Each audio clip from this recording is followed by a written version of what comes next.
ही आहे CNG. हे बघा पुढे टाकी आहे हिच्यावर. कोल्हापुरात तशी म्हणायला गेलं तर जुनी आठवण शिवजयंतीची म्हणायला गेलं तर आणि आजही आहे. उदाहरण आहेत, चांगल्या पद्धतीने शिवजयंती साजरी केली जाते.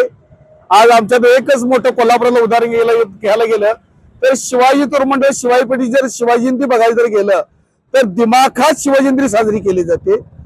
मशाल ज्योत पेटवून आणतात आमची मुलं, ती कशा पद्धतीनं, तीही दिमाखात.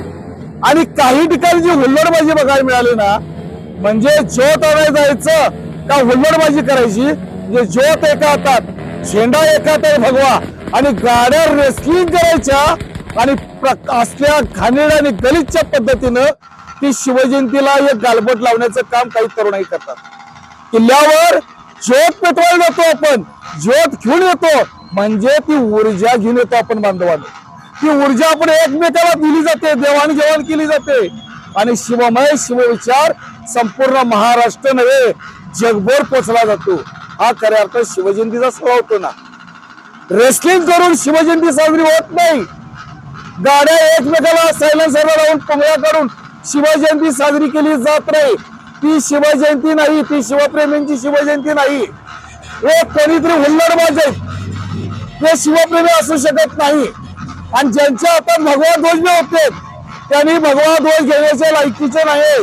तर हा भगवा ध्वज बलिदानाचा, त्यागाचा आहे. भागवत धर्माची पताका आहे.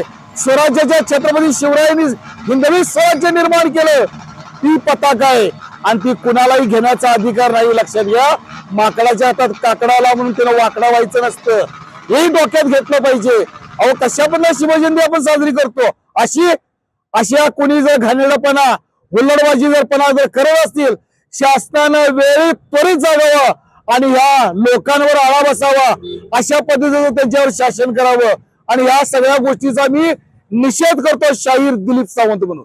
शिवजयंतीच्या निमित्तानं झालेल्या कोल्हापूर जिल्ह्यातील पन्हाळा आणि शहरातल्या गोंधळाबद्दल काय नेमकं सांगा?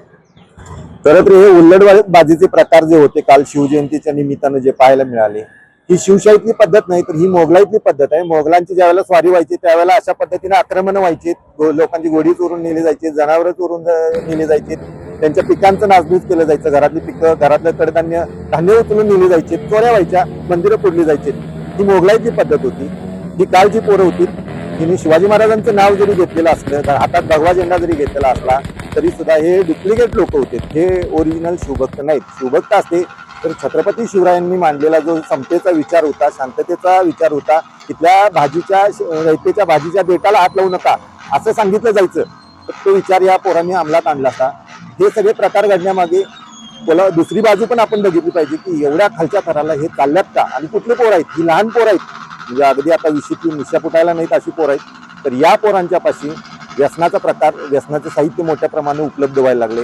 शहरातनं जरी बघितला तुम्ही तर ट्रिपल सीट गाड्या फिरवणारी पोरं दिसतात, वयाने कमी असतात आणि झिंगलेले असतात. म्हणजे या पोरांकडे दारू आणि गांजेचा पुरवठा जोरदार व्हायला लागलाय. ही ऊर्जा कुठनं यायला लागली यांच्याकडे. चांगल्या गोष्टी करायसाठी संयम लागतो, शांतता लागते.